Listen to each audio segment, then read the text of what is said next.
Let's talk about real estate.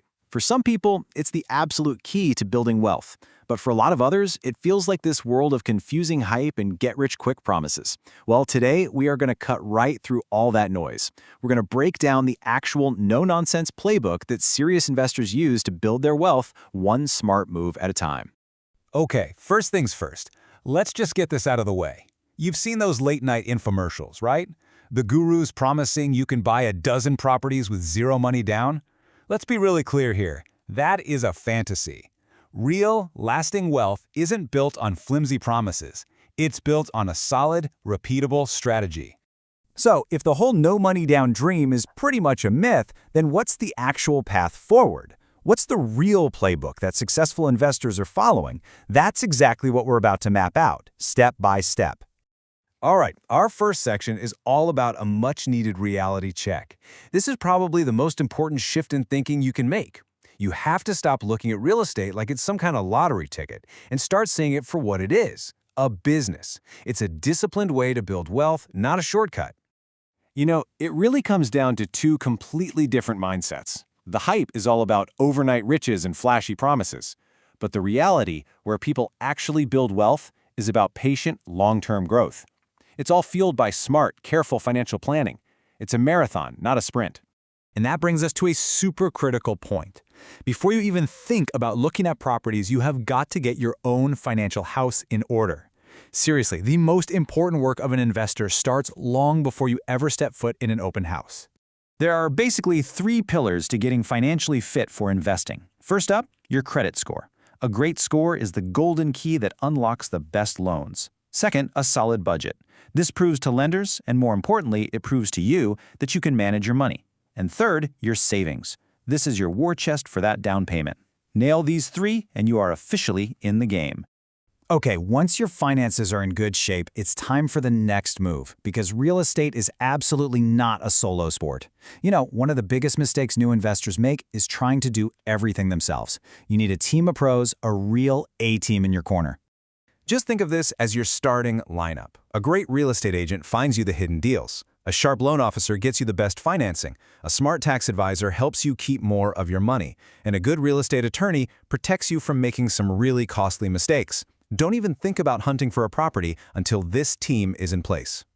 So, your finances are solid, your A-team is ready to go, now the fun part begins. It's time to start the hunt. But you can't just go out there blindly. You need the right strategy to find properties that are actually going to be good investments. Everyone has heard the old mantra, right? Location, location, location. And look, it's true. Location is absolutely critical. But we need to add another layer to that. We're looking for value. What does that mean? It means finding a property in a great location that maybe just needs a little bit of love. It's cosmetically challenged or maybe poorly managed. That's where the real opportunity to build equity is. And this, right here, is why that agent on your team is so unbelievably important. Just look at that number. 82% of sales come from agent connections. We're not talking about deals you're going to find on Zillow. Good agents have access to properties before they even hit the market. They are your single greatest asset in finding that hidden value. Now we're getting to the absolute heart of any deal. You can fall in love with a property's curb appeal or its charming kitchen, but if the numbers don't work, you have to be disciplined enough to walk away. Investing is a financial decision, first and foremost, not an emotional one.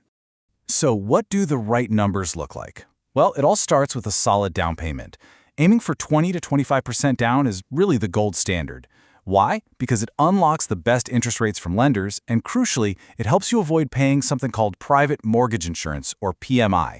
That's just an extra fee you pay every month that only protects the lender, not you. It's just wasted money. So you've got your down payment saved up. The rest of the money to buy the property comes from the bank. And this, right here, is the magic of real estate investing. You get to use OPM, other people's money, to control a large, valuable asset. The technical term for this superpower is leverage, and it's what makes real estate such a powerful tool for building wealth. Think about it. With just a 20% down payment, you control all 100% of the property. That means when the property goes up in value, you get 100% of the profit, not just 20%. That's leverage in action, and it's a total game changer. Okay, so you've got the financing lined up, but how do you actually evaluate a specific deal? How do you know if a property is going to make you money every month? Well, the single most important metric you need to understand is called the NOI, which stands for Net Operating Income. Here's how it works. And trust me, it's way simpler than it sounds.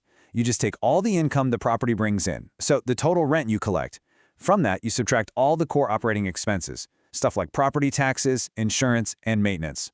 Now, notice what's missing? The mortgage payment. Why? Because the NOI tells you how profitable the property itself is, totally separate from your personal financing. This is the pure number you use to compare one investment opportunity to another on an apples-to-apples basis. All right, so we've covered the mindset, the financial prep, building your team, how to hunt for deals, and the critical numbers. So where on earth do you start? What's the best first investment for someone who's just getting into the game? Well, the answer might actually surprise you. I want you to just think about this for a second.